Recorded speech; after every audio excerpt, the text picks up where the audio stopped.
The book that I read was Family of Secrets, The Bush Dynasty. He has a great website, whowhatwhy.org. I read him all the time. Russ Baker joins us. Hey, Russ, thanks. I know your morning's busy. You got one segment, but welcome back to the show. Sure. Good to be here, Peter. Thank you. Yeah. Before we start about the Kennedy stuff, I'm fascinated. For 8 years, George W. Bush never opened his mouth about Barack Obama. He's come out twice now, horrible on Trump. What do you make of all of this and why? I mean, it's a tough calculation. I think that the establishment, they have problems with Trump. And I in no way would want to defend Trump on practically anything, but I just factually speaking, I think that the old guard doesn't like this fellow. They think he's, basically unwashed. And, although he comes from money and he comes out of New York, he comes out of a different kind of New York, a different part of New York, and a very different kind of a guy. And I think that as many problems as I have had with the Bush family, their issues with Trump are different. It's really, I'm not even sure that substantively on a lot of these issues they actually differ that much from him, but I think they don't like the style. Well, I'm fascinated by 8 years of silence. And suddenly there's this chorus of... Oh, yeah. But you see, what I'm getting at is that I think to some extent the Bushes and Obama, I think they're all part of the establishment. Well That's said. what I'm getting at. But how... they're part of the establishment, the liberal wing and the conservative wing of the establishment. And the bottom line on all these people, and I was pretty open about Obama and that, whether he ever wanted to do anything about these things or his hands were tied. The reality was that the pressures upon people who get into the White House to, further the interests of Wall Street and of large corporations operating around the world and seizing resources and assets, it's all there. That's the game, whether they're a Democrat or Republican. I totally agree. I have no use for George Bush. None. I mean, I think he should be on trial right now for war crimes. But having said that, for him to be silent for 8 years, not a word, and then he's kind of invented himself as some latter-day Grandma Moses with his paintings. And then now women have come forward and said Poppy was grabbing the rear ends. I mean, it just gets not getting any better than this. And that's why I love the book. By the way, the book is called Family of Secrets. And if you want to take an inside look at the Bush family, Russ is on the job. I just thought it was fascinating. For not a word for 8 years. And by the way, no one ever critiques the invasion of Iraq. I know you did great work on that. But how they were able to get away with this is, to me, is stunning. Thoughts? Yeah, I mean, it's a shifting, and keep in mind that Bush, of course, was succeeded by Obama, and Obama did not really, he didn't run against Bush, and he didn't criticize him, and they have these understandings, and of course, then Clinton beat Poppy Bush, and then they considered him like another son, No, so, they all hang out now. Yeah. Yeah, they all make their peace. I think the one standout, the one guy out of all the remaining former presidents who really has, Jimmy Carter, I think, been a stand-up guy is Jimmy Carter. You absolutely. And I said that the other day. I've met Jimmy Carter twice, and the one guy, and and his presidency is whatever it is, but you could never hit Jimmy Carter on the things that the Bushes and others have done, the Clintons have done. And you're right. And even in that picture that they showed, the body language, Jimmy Carter's alone by himself, and he's facing them. They're all facing forward. I thought it's almost like Jimmy's going, who are these people? Yeah, God, it was great. That's a great observation. Yeah. I think you're right about the picture. Yep. So here we go. Yesterday, the documents drop, and of course, not all documents drop. I hosted a big fundraiser last night. When I got home, I went online and started to read as much as I can. What conclusions have you come up with? I know we're short on time with you. We have a limited time. What can we learn so far from what came down yesterday? Well, very sadly, first of all, let me excoriate the media who they're on these talk shows just chuckling about the conspiracy theorists, even though at least 2/3 of the American public, I would say, believe that Oswald did not do it or did not act alone. Mm-hmm. Those who actually read the research on this stuff know that he was not involved. I mean, people who, if you're listening to this and it sounds crazy to you, that means you haven't read it much. Well, I agree. I totally agree. We had a guy on yesterday that he turned up on a radio show. I'm driving. The guy didn't talk about the mob connections and all these different. They go, no. And I'm going, what do you mean, no? Well, they don't want to hear about it. But anyway, the media is exactly the same. They're know-nothings. They go on these shows and they chuckle about, conspiracy theorists. The Washington Post, I was just reading the Washington Post coverage of the, of the release. And of course, Washington Post historically is sort of a wholly owned subsidiary of the military-industrial complex. And so they said they had a bunch of reporters scouring the releases to see what was interesting. Well, what was interesting was all this tabloid junk, And so they list all these things, salacious things that don't really tell you much of anything of any import. And right at the bottom, I kid you not, the last item of all the things they mention is that they've got Richard Helms, who is basically the head of the covert ops when Kennedy was killed. He's interviewed some years later by another panel after the Warren Commission, and the guy asked him, was there any connections between Oswald and the agency? And the document is cut off. It's cut off. And the Washington Post leaves that as the last item out of this long list, if anybody bothered to get to the bottom. And of course, they did that because probably that reporter actually thinks that is important, but they kind of did it almost like, this is kind of fun. It's not fun, folks. The assassination and removal of an elected leader in our country is not fun. And the failure of these people to make that the headline, to ask why the document was cut off, where it is, that is what is wrong with the media, with this country, and with this release. Now, so far, very little has been released. They waited. Yesterday was the final day, 25 years after this law was passed ordering the release of the documents in the wake of the film JFK by Oliver Stone. Yeah. And they had to release them. Yesterday was the final day, and we sat there, whowhatwhy.org, our organization. We have a team of several dozen individuals who were ready, scouring those documents. We waited. It got to, I kid you not, 5 p.m., nothing. They didn't release anything. At 5:45, White House did a background call with reporters and basically said that some agencies, CIA, et cetera, had some issues with the documents and they wanted more time to look through them. So Trump, this supposed, outsider who bashed all those outfits, he says, well, yeah, so we're going to give them more time. So they're giving these guys like 6 months or more to hold the stuff back further. They did release stuff, but here's what they released. Out of 3,100 remaining documents that had been withheld in full, they released, as far as I know, 52. 52, that's less than 2%. Out of roughly 30,000 or more documents that were previously redacted, meaning they took a black marker basically and they blocked out anything from a word to the entire page, they released 2,800 of those. That's out of about 30,000. That's less than 10%. So this is not a great feat here. And I can tell you very simply, if you work at any of those agencies and your job is to go through documents and decide what gets released, do you think you're going to keep your job if you spot a thing saying Lee Harvey Oswald was an informant for this agency? You think you're going to release that thing? No. And that's, you believe what I believe. I've been a great reader about the assassination of John Kennedy.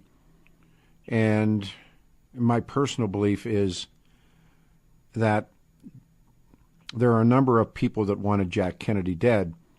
The CIA certainly did. Organized crime certainly did. Anti-Castro Cubans certainly did. And I'll tell you, this is one of my favorite moments for me, although it's, sort of do with it as you may.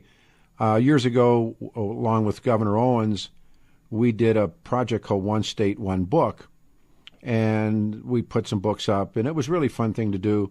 And we settled on the voting settled on A Snow in August, which is the Pete Hamill classic about the little Irish kid after the Second World War. And Jackie Robinson's making his breakthrough, and the kid works helps the rabbi, and it's a wonderful story. And so we collectively brought Pete Hamill to Denver, and I'd known Pete Hamill for a while. So we're sitting backstage at the Ellie Calkins, and there's Governor Owens, Dan Hopkins, who was his press secretary, my heart surgeon's wife, Pete Hamill, and a couple of state patrolmen who, bodyguard the governor. So we're just sitting talking, and I knew that Pete Hamill had dated Jackie Kennedy after the assassination. And Pete Hamill, I'm a huge Pete Hamill fan, and sort of disconnected, I said, "Can I ask you a question?" He said, "Yeah." I said, did you ever talk to Jackie Kennedy about the assassination? He said, "Yes." And these people were my witness. I said, "What did she believe?" And he said, "Jackie Kennedy believed in the conspiracy to kill her husband." And, I realized that, it's he said, she said, but clearly Jackie, and we now know from reading, Bobby Kennedy believed it. And now some of the documents that I read last night, that in this FBI memo, April 64, J. Edgar Hoover, who I think directed the Warren Commission, he tells these guys that prior to the assassination, and this jumped off the page, a meeting took place at Jack Ruby's Carousel Club in Dallas. Now, this is J. Edgar Hoover.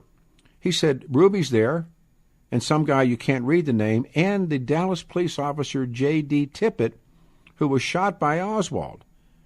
And they try and spin this story, this troubled Marine, but, man, some of the stuff that's bounced out of here that I can read, that, I knew that he had gone to Mexico, went to the Cuban embassy first. Now he meets with one of the guys from the assassinations team from KGB. So I know you got a few minutes left, but Russ, what does all of this mean to everybody? Because I'm with you, the mainstream dismissers. We had a guy on the other morning. It's just terrible. He was a mainstream, So your thoughts? Yeah, I don't see any proof that Oswald, the real Oswald, was ever in Mexico City.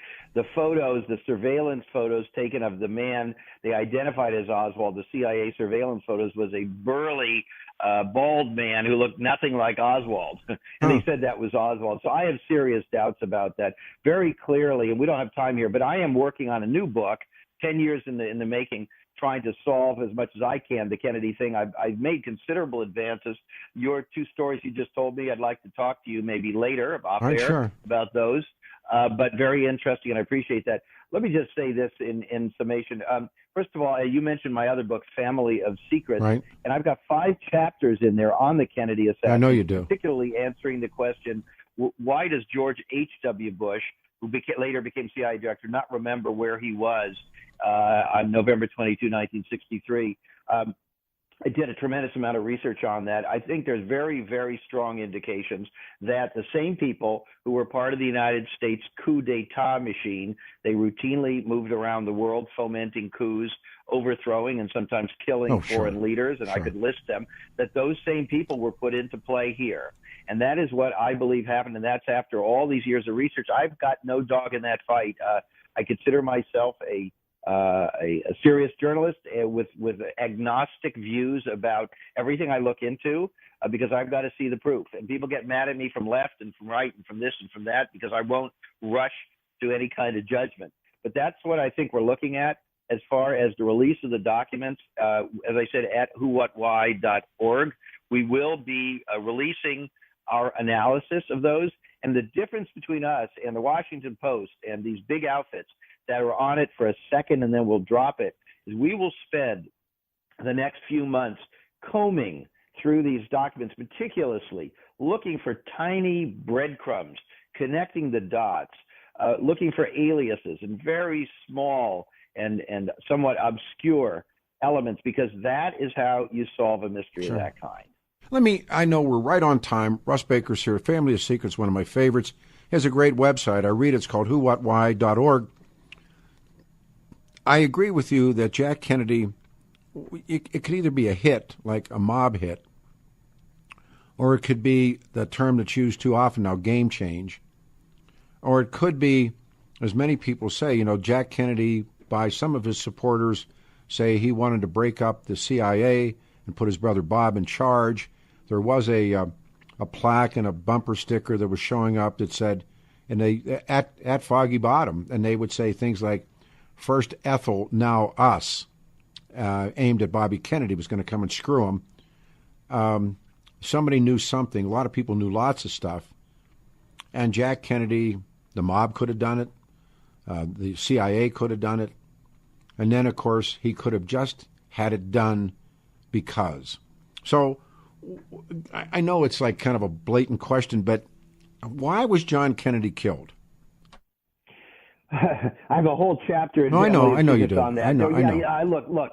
The thing is, this was a man who didn't get the message, which was the president of the United States is not really a free actor. I even saw, Frank Underwood just said that on some episode of House of Cards. He actually says that, and I believe that's correct.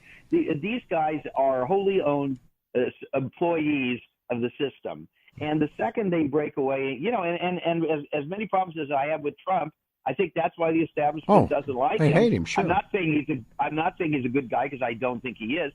They don't care whether he's a good guy or bad guy. The thing is he's their guy. Yeah. No.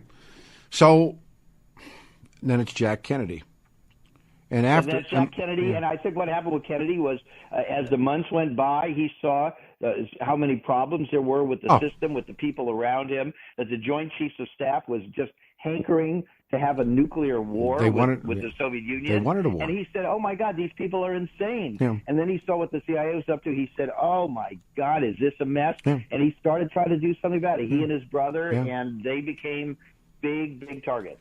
Would you, one more last question, that the 7 days in May, the coup, following Pigs, there was, and maybe leading up to the missiles, there's a real interesting number of people wrote books about, was there going to be a military coup in the United States? That was Jack Kennedy going to be couped? And there were some Air Force generals and some other people's names who came up. And again, we've talked many times about Charles de Gaulle and the Jackal and the rest of that stuff. Was Jack Kennedy a target for a coup d'etat in this country?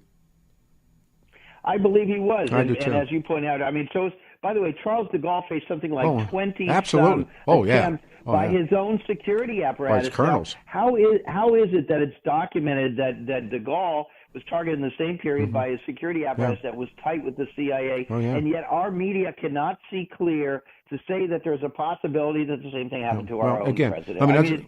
It's just a dereliction of duty. It's disgusting. As a geek reader, it's also, we were talking about, I have a great guest that comes on. He's a historian at Baylor, the rival of the alleged Carlos the Jackal.